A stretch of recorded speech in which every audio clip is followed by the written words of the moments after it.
Okay, in this video, I'm going to show you how to get yourself some free soundtrack music from YouTube. Quickly go over, and you just need to be in a YouTube channel. Click on here, this little camera icon, choose upload video. It's uploading once you click on this and select it. I'm going to go to movies, I'm going to go V3. Now once it's done, I click on done. Alright, click on here, takes me to the video. Scroll down, edit video. And over here, we see audio. Tap on that, and I can go down here, and I can pick music that I think might match it. Definitely not.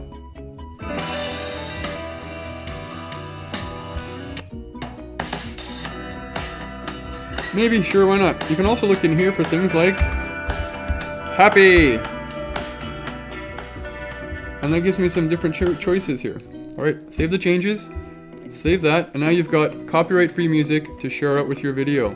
Good luck. Happy making. Please subscribe. At the end of this video, there are links to some Valentine's Day things you can make, other tutorials for how you can draw with Keynote and make vector graphics. It's an amazing tool, completely underrated. The world is a remix. Sent to Jane.